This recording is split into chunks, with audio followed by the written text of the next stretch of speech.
Now, you'll remember we recently looked at Candace Owens and her investigation into the French president's wife and the potential for a hidden penis. I'll be honest, it does look like a woman to me. Can't really tell these days, can you? At least that's what I like to tell myself after my sort of experience that one time. It looks the same. Now, unfortunately, before Candace could uncover that cock, Charlie Kirk was assassinated. And many out there, mainly Candace herself, have speculated, was that done to derail her investigation into the French president's wife? Did the Illuminati sacrifice Charlie to throw her off the scent? Well, I think we're going to find that out and a whole lot more in today's video, because Candace seems to have cracked the case of who killed Charlie Kirk. And when you look at this photograph of Charlie in happier times, it's true what they say, isn't it? It's always the ones you least expect. But first, a quick shout out to our sponsor, and then we are going to do a deep dive into finding out the truth. Before you go on any trips away this year, you absolutely need to get this app. I travel all the time, and multiple times, me and the lads have been stung with massive phone bills. You think you're texting on the hotel Wi-Fi, before you know it, you get the phone bill. What was I doing? And it's not just that. Just getting signal when you're away is an absolute nightmare. And this is why I use Saily for just the price of a coffee. Saily will keep you connected wherever you are, so you don't have to hop from hotel Wi-Fi to restaurant Wi-Fi. You're literally going to have the best connection no matter where you are. And it's cheap, so you're not going to get that big phone bill. Honestly, it's a no-brainer. All you have to do is click the link in the description below, install your eSIM, and when you land, boom, you're in business. And every time I've used it, I've had a better connection in the hotel Wi-Fi. I can watch live streams. I can download movies. It's brilliant. When I went to Vegas, this was an absolute lifesaver. And the best bit is there's a 15% discount when you use my link in the description below. Even if you're not traveling till later in the year, I know you might forget. So do it now, because this will come in handy. Just go to saily.com/Geordie and you can get 15% off. Do it now. Don't wait until you land and then you regret not doing it in advance, because this is a game changer. Big love to the sponsors of the video, and unofficially, Israel have paid me a lot to make this video, I'll tell you that. If you want to sponsor the True Geordie YouTube channel, you can contact us using the link in the description below. Now, since the death of Charlie Kirk, Candace Owens has done over 70 live streams on who killed Charlie. Works out at about one every other day of that. And if you listen to Candace, it seems like she's finally figured out who done it. Now, what we do have to acknowledge before we get to who she's fingered for it, she has accused a few people in the process. It's made me fully lose faith in Trump. And my heart aches for the fact that he gave so much of his life to Trump and to politics. And they just were like, nope, that is it. It serves us or it doesn't serve us, and we want to move on. And so here's a holiday. Bro, if they try to give me a holiday, what is with them giving people a holiday after they kill them? So for a minute there, Trump did it. Israel is giving Charlie an award for fighting anti-Semitism, like the country of Israel. Yeah, do you want to pull that up? This is just, it's so shameless. Israel will honor the late Charlie Kirk with an award for opposing anti-Semitism. They're not going to stop. They're like, this ghost belongs to us. And it just makes you feel like they killed him. I think it's quite ironic that she said this ghost belongs to us. I mean, no one's held on to that ghost tighter than Candace Owens. And then after Trump and Israel, she also accused the US military. France, Egypt also played a role. His company, Turning Point USA, and his employees. And then she finally has seemed to settle on his wife. And she's done a number of videos where she's looked at every single possible clip of Erica and just pulled it apart and really made her prime suspect. And then I sort of went back and I revisited and just read the transcript of Erica's speech. And I am actually, in retrospect, quite amazed by how much was really about Turning Point USA and what was going to happen going forward. And you don't actually, when you read the transcript, learn anything about Charlie other than Turning Point USA and what's going to happen going forward. So the allegation there is that Charlie Kirk's wife didn't really give two shits about mentioning Charlie that much and talking about him, and it was all about the company. Now I'm in charge. It's all about the company moving forward. The problem with that is, it's just not really true. I will miss him so much because our marriage and our family were beautiful. They still are. In this speech, and I've watched it back, Erica does bounce around a little bit on Charlie's mission in life and what he was all about, and God and how important God was to him, everything that was important to him. So not all of it was about him personally, but it was also about the things that were important to him, like the company he built, obviously. But I thought this next bit was a really touching moment. It was love notes. Every Saturday, Charlie wrote one for me, and he never missed a Saturday. And in every single one of them, he'd tell me what his highlight was for the week, how grateful he was for me and our babies. And I thought that was a very personal thing for her to reveal. And even Candace herself praised Erica's speech at the time. Erica Kirk, man, she really is just the moment. The speech that she gave, everybody was just wowed by her.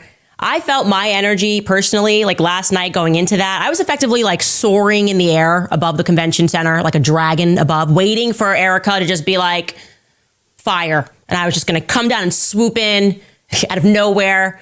All the politicians, all the fake people, everyone was just going to be in that moment toast. And I think it's really important to acknowledge that there was a massive shift somewhere along the way in Candace's approach to this whole situation. So what changed? Well, I think the reality is Candace is always going to make everything she can into the biggest conspiracy humanly possible. And I'm not saying there aren't things about this whole entire case that don't add up or that need uncovering maybe. But when you understand the way Candace's brain works, you get where this was always going to go. There was one young woman who emailed me and said, Candace, like, I just have to tell you, the week leading up to this, I had a very vivid dream about so-and-so at the company and 6 snakes that were around him. And I didn't know that Charlie was going to be assassinated.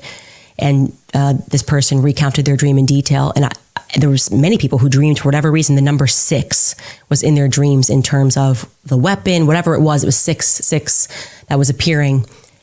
And so I'm kind of going by a vibe that there may be 6 people who betrayed him by the end of this. She's the #1 investigative journalist of our era, this woman, basing her opinions on dreams that people say they had, which they might not have even had those dreams. But even if they did, I'm not basing reality on what someone fucking dreamt, I'm afraid. And what's mental, right, is she comes out with stuff like this and people genuinely hang on this woman's every word. How can you take that seriously? And look, you know, you accuse not enough people as she has, you go rooting through everyone's rubbish the way she does, you're going to find something along the way, right? I'm not saying she's never found anything, but come on, that's not logical, is it? And I think one of the things we have to acknowledge is Candace used to be close with Charlie, right? She's talked about that a lot. She worked for Turning Point USA for Charlie. Now, somewhere along the way, she said some controversial shit about Hitler, and if he just wanted to make Germany run well, then that would have been fine. Problem is, he wanted everyone to be German, didn't he? That was basically what she said. Now, some of the people within Turning Point USA were like, yeah, Charlie, can we get rid of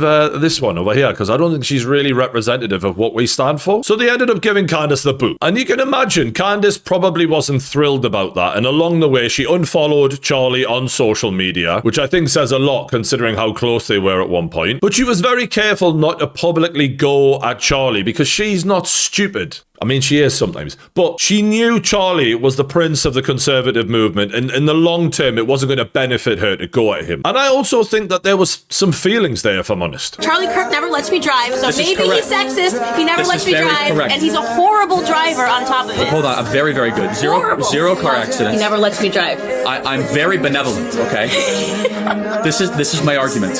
I care so much for Candace Owens. I want her to be able to tweet uninterrupted of traffic patterns. Ooh, nice spin. That's a very nice spin. This is the spin stops here, okay?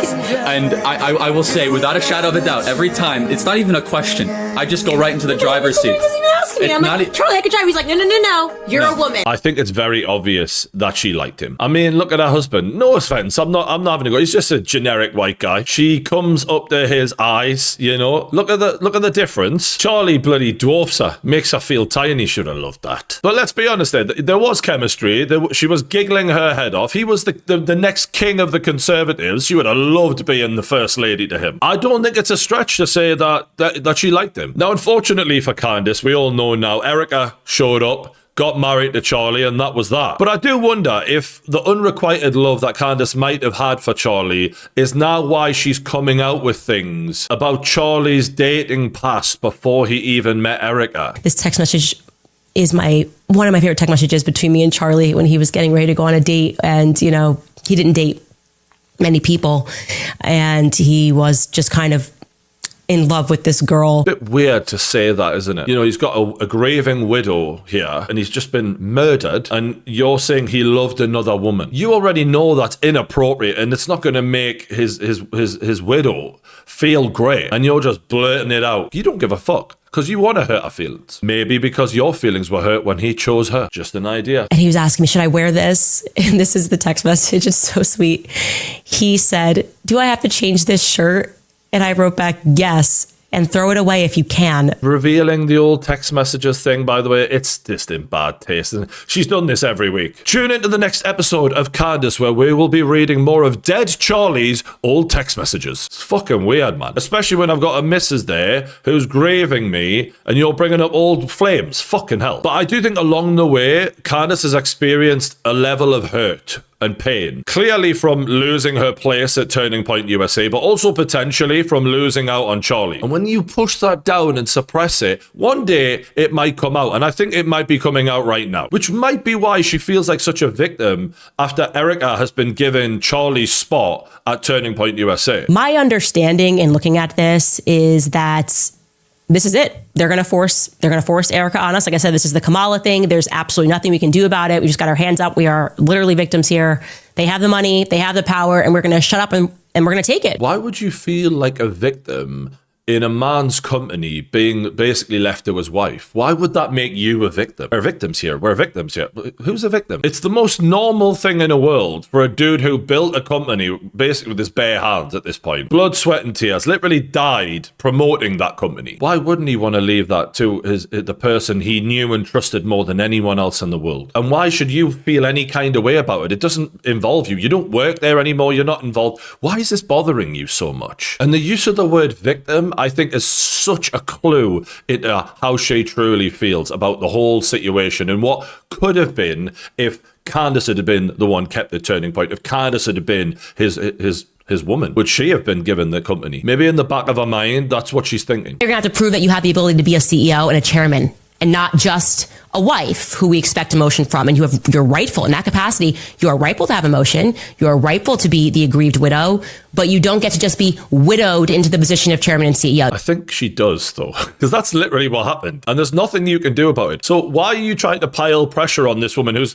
literally, fella's just had his fucking neck blown away. And now you're like, you will do this. You need to do that. Yeah. She's so angry about her getting this job. In all walks of life, we've all seen this. When, even on YouTube, I've seen people who get loads of subscribers and there's always the green-eyed monster and some people, how does he get that? It's because they want that. It's because they wish they had that. I think it's very fucking obvious that that's the way she's feeling. Oh, and by the way, you know how the other person had a dream? Candace also has had a dream since then. I have a dream that one day Charlie Kirk will come and have a chat with me in the middle of the night. Had a vivid dream this weekend, and Charlie came to me and he told me that he was betrayed. Yeah, by you. He said, will you leave my wife the fuck alone, mate? And so for me, you don't have to believe that, but I do believe that. And it was the immediate sense I got, actually. And I don't know who exactly it is that betrayed him, but I also felt in the dream that it is soon going to be revealed, that it's actually inevitable that it is going to be revealed, that there is nothing and no one that is going to stop the truth from coming out, and it is going to have international consequences. Well, that's that then. Candace has been told personally by Charlie himself in a dream, forget about the dream bit, you might as well have been sitting on the end of a bed, man. I was betrayed, man. I was betrayed. It's like Patrick Swayze and Whoopi Goldberg.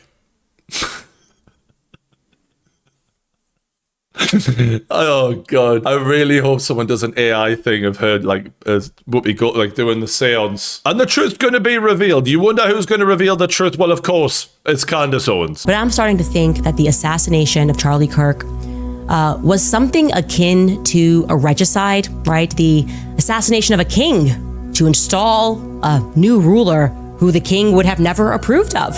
He left me a blueprint in all of his journals, but more so than that, I was his vault for literally everything. He shared everything with me. Just to be clear, she said the assassination of a king to be replaced by another king who he would never approved of. In this scenario, essentially the storyline of The Lion King, the king was Charlie and Scar is Erica Kirk. Now, I'm just going to go out on a limb here, and I hope that you lot agree with this. If he was willing to marry her and have babies with her, he's probably willing to leave his company to her. He chose to create life with her, for God's sakes. In the event of his untimely death, like, you know, he just, in the third notebook, he was like, oh, and if I accidentally get shot on campus, here's what you should do.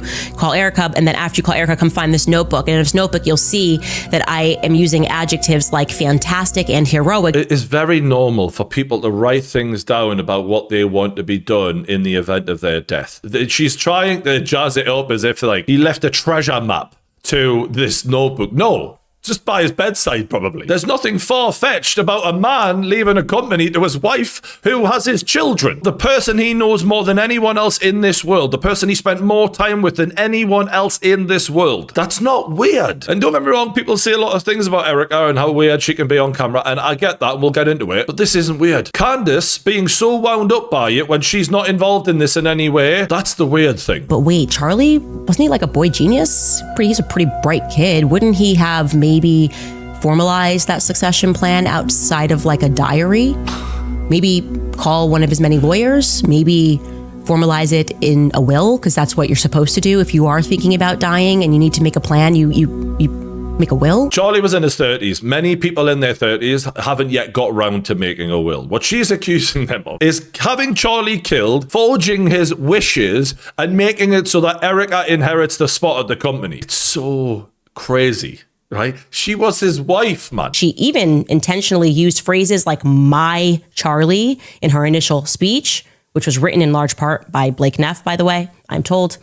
Plus, in subsequent fundraising letters and emails, they wanted the public to know that it was, quote unquote, "my Charlie," to remind them over and over again, that's her husband, that's her husband. The intention was to lay, of course, the emotional groundwork for the sudden transfer of power. Erica Kirk, the wife of Charlie Kirk, who has his last name because she married him, remember, on the day of the funeral, referred to her husband as "my Charlie" in order to pull at the heartstrings so no one would question anything when she inherited the spot of top dog at the company. Because if she'd not said the words "my Charlie," there would have been uproar. You can't do that. Who do you think you are? Yeah, that's why she called him "my Charlie," and not because she just loves her husband and wants to refer to him as "my Charlie," because emotionally she was probably a wreck. It was all to get in our heads and brainwash her. The idea being she's actually half of Charlie, so nobody should question anything. Charlie thought she was great, and you should think she's great.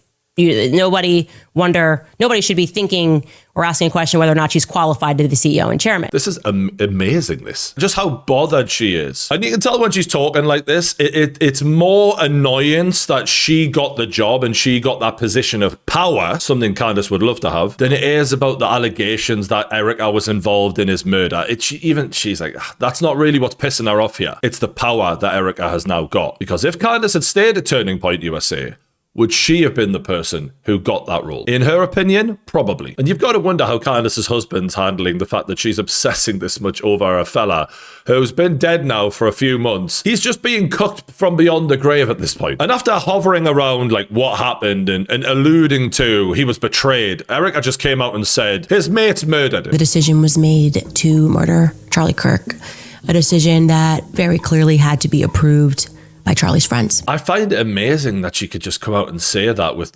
no proof at all, by the way. Not one shred of proof. If Candace is available, we would sincerely welcome her participation in that live stream at our studio here in Phoenix. So they offered to debate her about her claims, and as you can imagine, she was very receptive. So I accept it. With whistles and bells, everything, I fully accept. You can pick the place, you can pick the time, but no, they need to have it in person, in Phoenix, on December 15th, or they cannot have me at all. So she said yes and then bottled it. Now, ironically, at the very start of her investigation, she did list 2 people who could get her to stop doing all of this digging on who killed Charlie Kirk. No one, and I mean absolutely no one, outside of my husband and Erica Kirk, has the power to shut me up right now. So Erica, after being silent for a long time on this shit, took her up on the offer. My silence does not mean that somehow Turning Point USA and all of the hand-picked staff that loved my husband and my husband loved them is somehow in on it.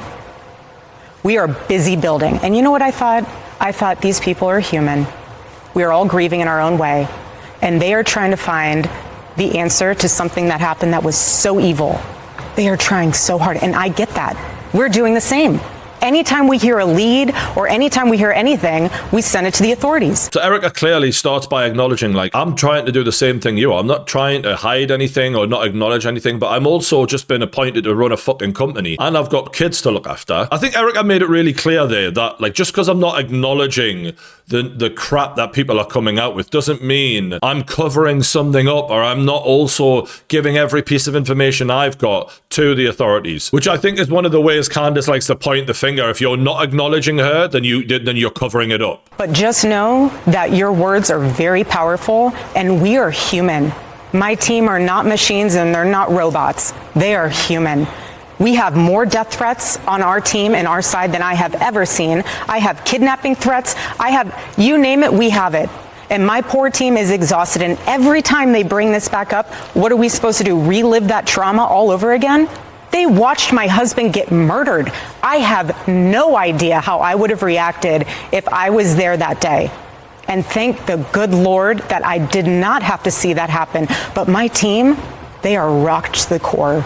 So why every single day do they have to be dragged through the mud, analyzed, hyper-analyzed? And Erica gets a lot of grief for the way she speaks and how like inauthentic she comes across, and how I think obviously she's been trained to be a beauty pageant girl. So sometimes she's very like awkward and a bit unemotional, or sometimes people think it's faked. And I get it, like she is a bit of an odd person, but right there, I felt every word of that. I thought, yeah, nailed it. This is extreme. These people have already been through a lot. How about you just like leave them the fuck alone? And I get why people are looking into them, because it was a fucking horrific thing that happened, and it's natural initially to speculate, okay, what's going on here? And even I did a video where you're looking at the circumstances, but my God, mate, 70 plus live streams on this shit. It's not normal. And after saying a piece in that interview, she also said, just stop. Stop. That's it. That's all I have to say. Stop. She used that word very, very specifically because Candace Owens said the word stop. If you say stop, I'm going to stop. And Candace really proved in this instance that her words mean nothing. But she says, I'm lying. And Eric responds, and her answer to what do you want to say to the podcaster Candace Owens, who is lying? She's literally lying about what was said there. We all know that that wasn't what was said, but she's phrasing it in a way to help the way she wants to respond. Is stop. So Erica would like me to stop lying. And I would like to honor that, okay? I can only honor that if Erica is more explicit in terms of what I have lied about. She reframed it completely so that she didn't have to stop what she was doing, because she knows she said she would stop doing the digging if Erica instructed her to. And remember, we're not talking about a few episodes examining what happened to Charlie here. We're talking about daily fucking live streams about the murder of her husband that's been going on for months and months and months. I think it's perfectly reasonable at this point to be like, fucking hell, mate. You've accused all of his friends who work for me of killing him. Can you just fucking like stop? And she's rephrased that into stop lying, because Candace knows she has to play this off in order for her audience not to call out her bullshit. And I don't even know why she's doing that, because honestly, her audience don't give a shit anyway. Like if you're watching Candace Owens every day, you don't care about credibility. Let's be honest. Now, they then arranged a meeting in which they were supposed to sort of settle things down a bit and hopefully get to a place where there was some discourse so that Candace wouldn't be able to carry on the way she was. I think that was the goal from Turning Point and Erica of, let's meet her, let's get our hands around the situation and try and just simmer this down, because it's not healthy. Which was a complete waste of time, because Candace was never ever going to stop, because this is her bread and butter. This is how she makes money. Until there's another big scandal for her to jump off of this and onto that, which is exactly what happened with Bridget Macron's hidden fucking penis, she's going to keep wringing this cloth out until there's just not a single drop left. And this is such a huge story that's going to take... Candace has got years on this. So they were wasting their time because Candace immediately got right back on it. And one of the theories she came up with was Egyptian planes. It's a good one, this. She claimed that multiple Egyptian planes were overlapping with Erica's location more than 70 times between 2022 and 2025. Unfortunately for her, this was fact-checked and debunked conclusively, even though she'll never acknowledge that. She also then moved on to the alibi that Erica gave for the day, as if she needs one. But Erica was with her mother, who was extremely sick, I think taking her to a medical appointment. And Candace is putting out like messages like this on her Instagram saying, if you saw Erica, Kirk, on either the 8th, 9th or the morning of the 10th, we would like to hear from you. We intend to chase down every lead. Like really talking as if Erica pulled the trigger or hired the hitman. I want to speak about Erica's alibi on September 10th.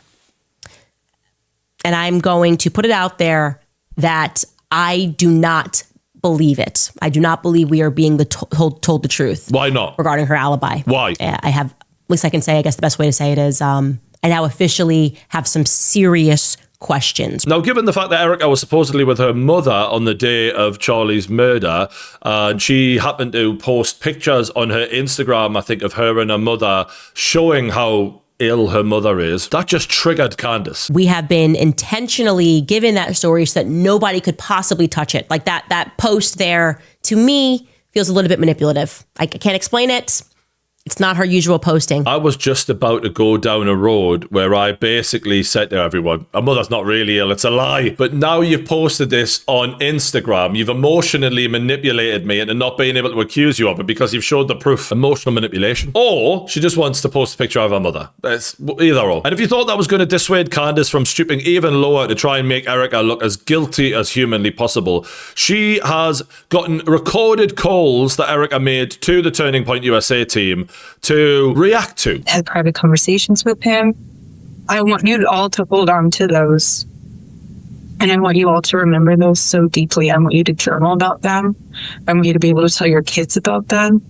I want you to put those in your heart as why you're still here with the Turning Point USA family, because that's what we want. And like I said to our small group after whatever day that was that I did the thing on TV, how many days are still around Good Friday. I believe this is like a week after Charlie Kirk was murdered. So like obviously she doesn't look great, she doesn't sound great, but also how much of this could she even have processed? Like you're having to take over this company to look after the thing that your husband spent his life's work building. It's a fucking weird situation this woman's being put into. We're going to stay humble. We're going to work hard because that's what he would want. And we're going to just make it grow. And we're going to keep our eyes fixed on heaven. And, you know, like even Stacey said, he's going to find ways to speak to us. And he's going to speak to you in different ways. Every person's going to be different. But you'll get little moments where you're like, okay, Charlie, I see you. It might be here on campus. It might be in quiet moments of the night. But he's here.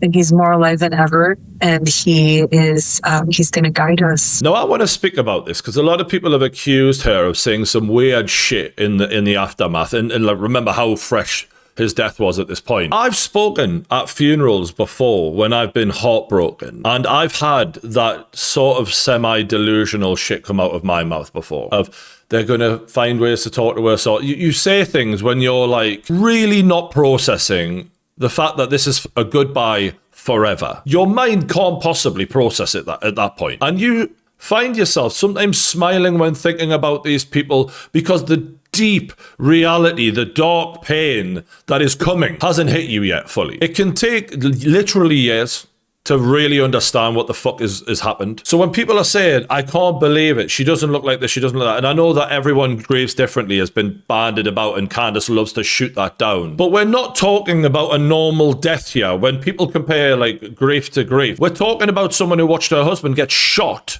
in front of the world. The level of shock that you would be in after something like that happening, combined with the fact that you have kids to look after, you've now got a company full of people that you need to be taken care of and keep going so that everyone gets paid. I don't know what on earth anyone is supposed to do in that scenario. Like, I think everyone in that scenario comes out with weird things. Doesn't sound normal. To act like this behavior in any way points to the fact that she's guilty, she's behind it, she doesn't give a fuck. I think unless you've gone through a very sudden and very heart-wrenching moment in your life like that, it's going to be very difficult for you to comprehend it. You know, if someone that is dying very slowly of an illness, a disease, you have time to process it. So by the time that time comes, you're a lot more in the room. The way she's smiling right now, I don't think she's even remotely in the fucking room. She's just going. Just trying to keep moving, trying to survive. I will fight like hell to make sure that all of you have a job here.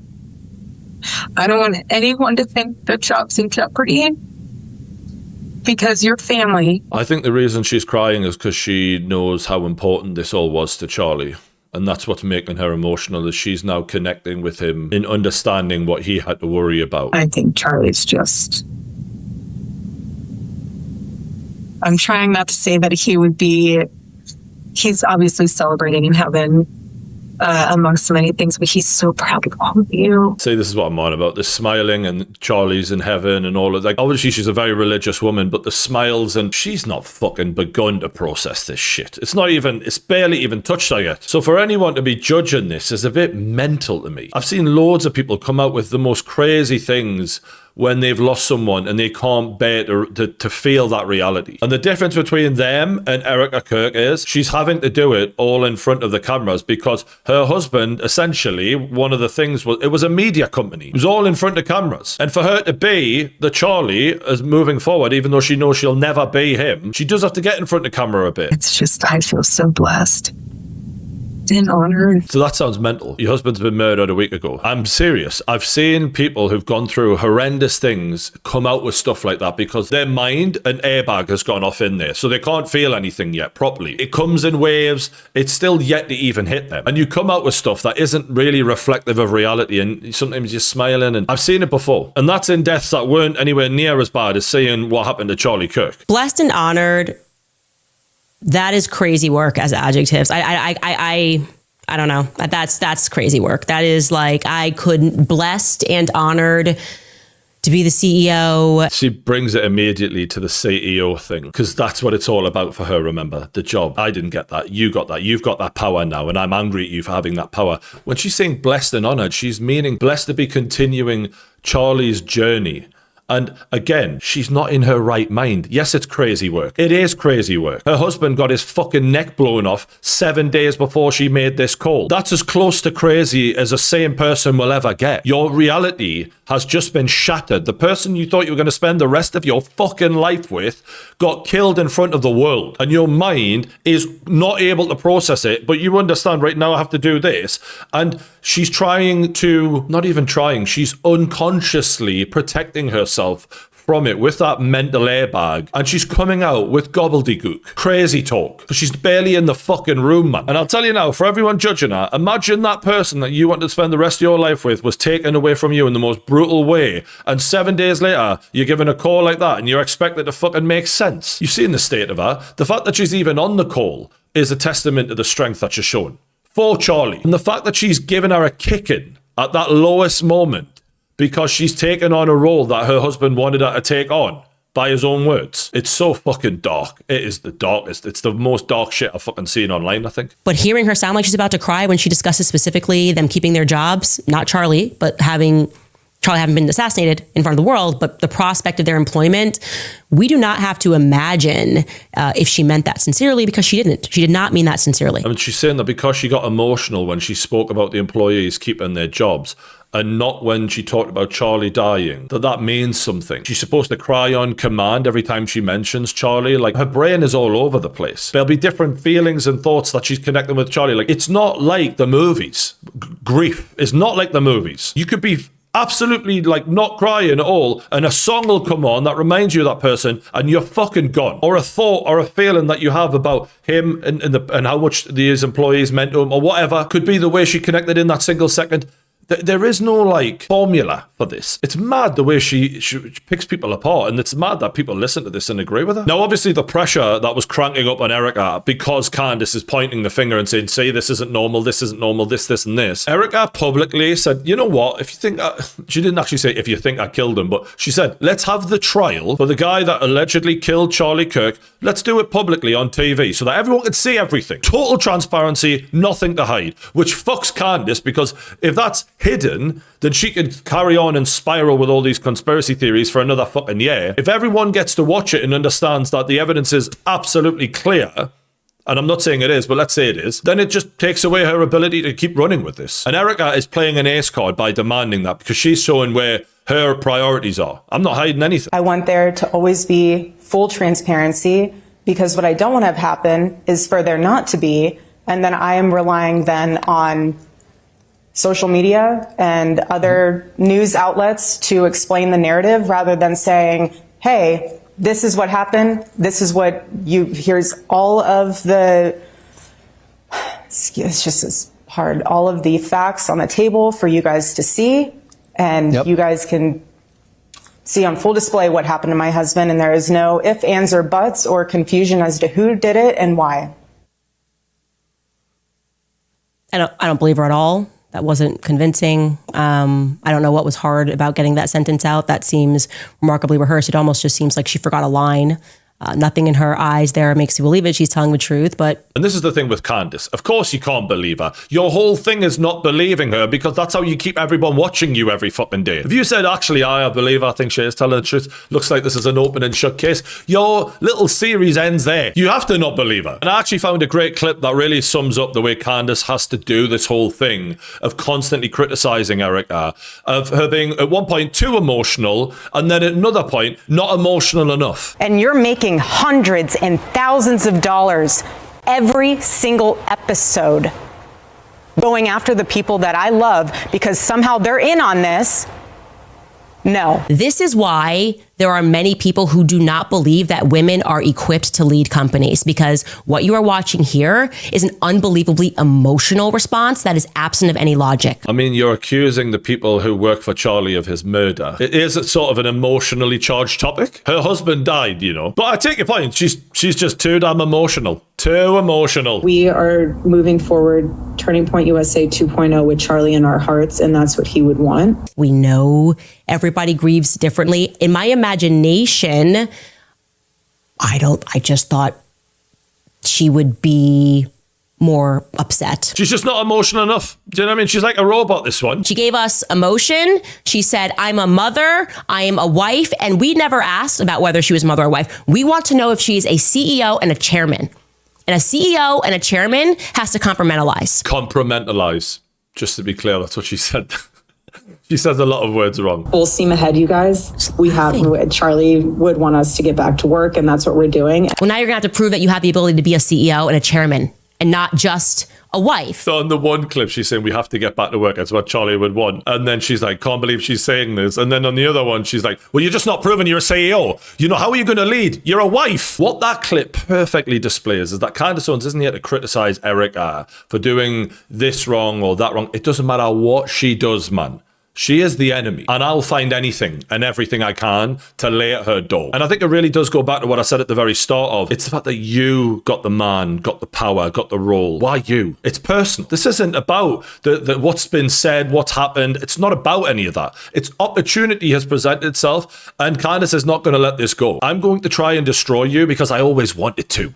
And now I've just got a lane to go in and do it. And in the last few days, Candice has come out finally and said, look, this is it. I've got it. I've got the evidence. Take her to jail. What evidence, you ask? Well, this one. It's pretty concrete, like. Erica's best friend and her assistant did have fear for some reason. Charlie's good. He's excited, but they had fear. For some reason, Tracy Martin told her daughter, who's Erica's assistant, not to go to this event. They pull her back because Tracy senses danger. But if that's just mommy intuition, are we to believe that she did this? She pulled her daughter back from this event and she declined to share that overwhelming mommy intuition with her best friend whose husband was going to the event? That seems selfish to me. Are we also to believe that Erica wasn't interested in asking her assistant why she wasn't going to do her job? So what we've got here is we've got a mother who said to her daughter who works within this Turning Point, don't go to this event. I've got a bad vibe. I've got a bad feeling about it, which is a bit weird. But the girl could have just chucked the holiday and went, yeah, I'm taking that day off. I'm not going to be there. Or she may have been more of an admin person who wasn't needed to set up fucking, an event like that. There's a whole bunch of things that could have happened in this scenario, obviously. And Candice is using that bad vibe as concrete evidence like, why didn't Erica tell Charlie? Why was this allowed to continue? And I'm just sitting there thinking, I don't think Charlie Kirk, after he's got everyone promoting that this event is taking place and that this is what he does for a living, and they've spent thousands of pounds of organising this thing, would cancel on all of these students because someone who's the mother of one of his assistants got a bad vibe. Even if someone had have told him, I think he would have said, yeah, don't worry about it. I get why you've got a bad vibe. Trump was shot not long before this at a public speaking event.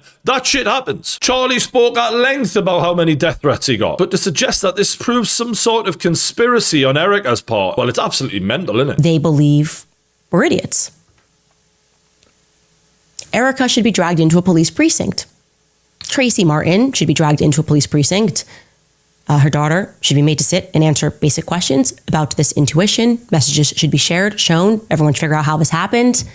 That's where I'm at on this. The fact that she's dragging Erica into this when this is nothing to do with Erica. Look at the anger in her face, by the way. Fucking hell. I understand, like, what, did the mother know something? Maybe. Who the fuck knows? A lot of people have had bad feelings before bad things have happened. They literally made a movie about it called Final Destination, where people have these premonitions or these uncomfortable feelings and they sense something could happen and then something bad happens. And sometimes people have a bad feeling that something's going to happen and then nothing happens. Nothing in this story is in any way connected to Erica having a conversation with anyone about something happening that day. So to suggest that because this person told this to a kid, that means Erica Kirk should be dragged into a police station, it shows the bending of logic of how she always have to bring it back to Erica. Always have to, because that's a target. It's not a genuine investigation where we're looking into all things. There's a focus here. And what Candace does, in everything she ever does, she picks the target and then she works out the conspiracy backwards. She's like, there must be something. I've just got to look throughout this. And a great example of that is the most recent video she's done about the hidden wedding photo. She gave that interview to Glenn Beck.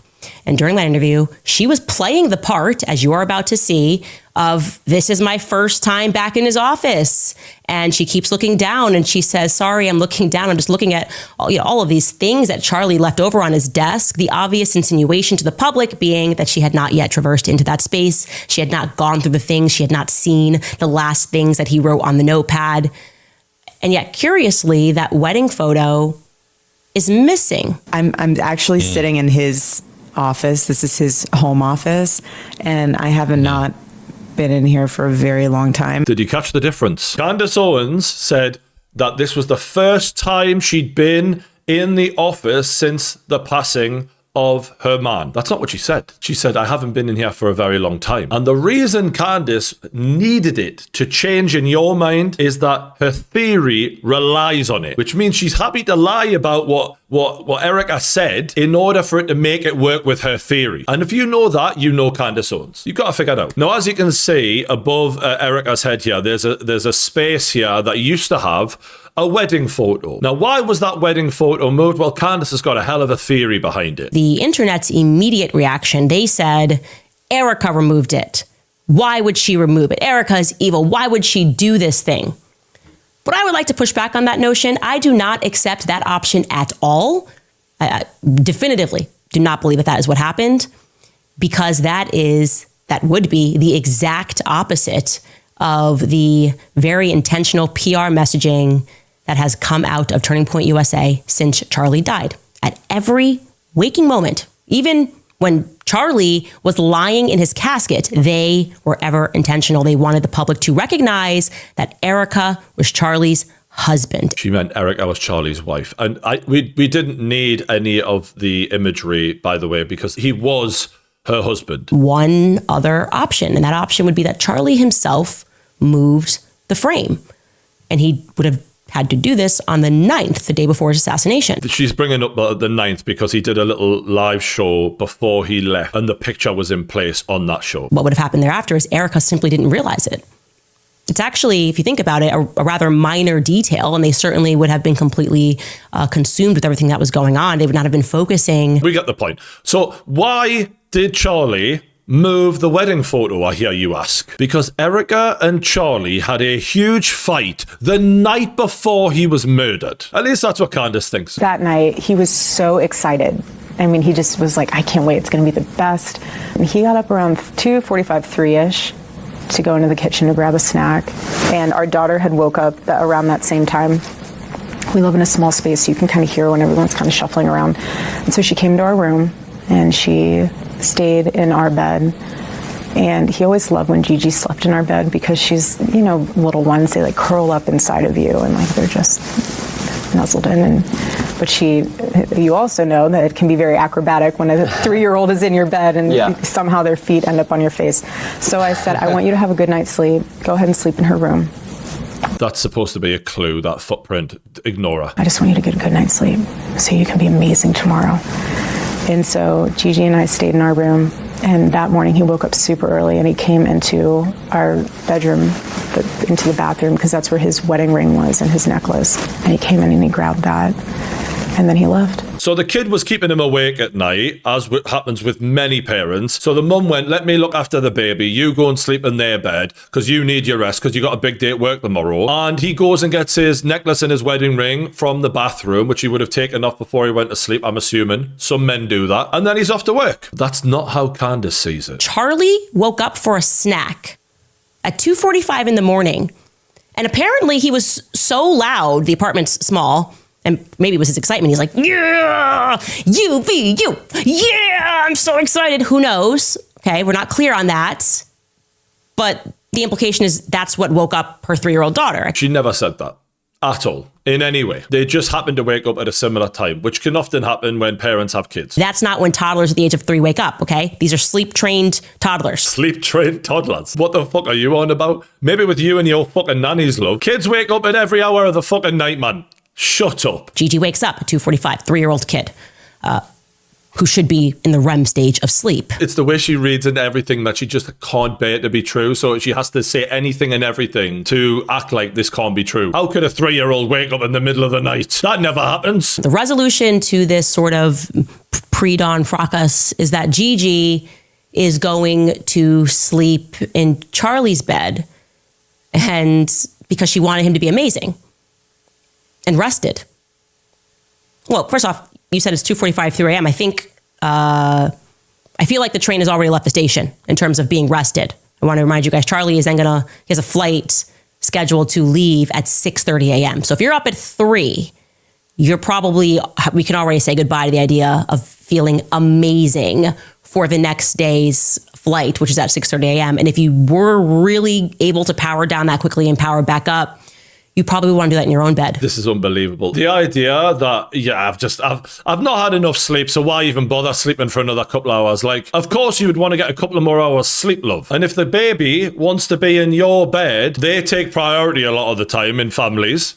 Don't know about in your life. So he's gone, fuck it, I'll just go and sleep in her room because I need a couple hours before I travel. You just can't wait to get back in your own bed. I think that's generally speaking. You're like, yes, I'm back in my own bed. And if I want a good night's sleep, I'm going to do that in my own bed, not in my toddler's bedroom. If you're acting like parents don't prioritize the sleep of their children, you are on crack. Loads of parents are dominated by their kids and they get forced into all sleeping on the couch, sleeping here. It happens. To act like this is just totally unbelievable is mental. But Erica, feels like it's an opportunity for him to feel amazing at 3 a.m. and to go into Gigi's bed. That's the best place to do that, or Gigi's room. Okay. While Gigi sleeps in her mother's bed. Just little swapsies there at 3 a.m. in the morning, totally casual. I'm starting to get a feeling that there might have been another reason that the daughter woke up, but stick with me. Maybe there's noise, not from excitement, but maybe an argument. Maybe there was an argument. That would make more sense to me, especially when we add in how she concludes that portion by telling us that Charlie took off his wedding ring. Many men take their jewelry off before going to bed. And Erica says that he snuck in the next morning to put that wedding band on. I immediately clocked that. Even when that interview was live, I said, that's weird, just because I know Charlie, but I couldn't explain that to the audience. I know Charlie. Charlie's the kind of person who could sleep with his boots on, like this little ring. What are we talking about, man? We're now disputing whether or not he would take his jewelry off, as if that proves anything. She's amazing. Like this people watch this, live, like for hours and hours. They're just rambling like this in circles, going nowhere. And bearing in mind, this all ties in to the missing photograph because, like, they had an argument. So he's allegedly put the photograph down in anger, took his wedding ring off in anger while they had been screaming in the middle of the night. That's the theory. Erica's unable to account for what happened the night before, and she's kind of cagey in answering, and she's giving us more about how Gigi sleeps and moves in bed than she is about what Charlie was doing, other than getting a snack. I feel, and I could be wrong, that there was a knock-em-dead argument that happened. This was a stretch of all stretches. The guy got up and had a fucking snack. Like, what else is there to do at that time of night? Of course she wasn't giving you a whole bunch of details. There wasn't much to fucking do. Struggling to get to sleep. Go and sleep in the other bed because this what little kids fucking keep them all up. And we've gone from that, because the photograph was down, to a knock-em-dead argument. What happened after that? Did Erica get on the phone and go, right, that's it, I've had enough of this, get rid of him, do him. The argument the night before, and then she ordered the hit. That's how it went down. That's what makes logical sense to me. Do you know the problem with this whole story, by the way? According to Newsweek, a Turning Point USA spokesperson said Erica moved the photograph ages ago to the lower shelf when her daughter asked to see it so she could hold it and look at the photo, because obviously it was very high up. So that whole thing led to Erica concocting this whole story up about how they had a massive argument, and then obviously Erica must have ordered the hit after that. That's it. Must have been enough. And to be fair to Candace, she did say, look, we haven't actually seen the full clear picture of the shooter. I mean, we know that this is what he looked like when he was arrested. Here's another photograph of him standing up there, looking very slim. I mean, it definitely does look a bit like him, but I think if you squint hard enough, that could be Erica dressed as a man. That could work. I think that the shooting is definitely something that was a bit shady and that people should be definitely looking into. But in terms of Candace pointing the finger at Erica on a weekly basis, on a daily basis, so far the evidence she's got is zero. Now the cops, on the other hand, they've got the DNA of the guy they've got locked up. His DNA was on the gun that killed Charlie. His phone showed up at the scene. Cameras showed the guy running away. Cameras caught the actual shooting. His parents said that he confessed to them right after. They've got text messages from him to his partner admitting he killed Charlie Kirk. They've got proof of him buying the gun, buying the bullets that killed Charlie. And I get it, right? If you love Candace Owens, you must love a fucking conspiracy, and part of you knows it's bullshit and enjoys the show and just how crazy this girl can be. But I'm just speaking in facts right now, and if we're going to go, who did it? Was it his wife or was it this guy? I think the evidence is definitely leaning in the direction of Tyler Robinson being far more likely to have killed him than Erica Kirk. Considering Candace's best evidence is a photo that's been moved and someone telling their daughter to not go that day. A bad vibe. A gut check. That's the solid evidence she's got right now. And just to remind you, the cops have got DNA. So yeah, we'll leave that there. I think I've probably pretty much solved it for you. Don't forget to hit the like button if you have enjoyed the video. Subscribe to the True Geordie YouTube channel. Thanks for watching, and I'll see you on the next one.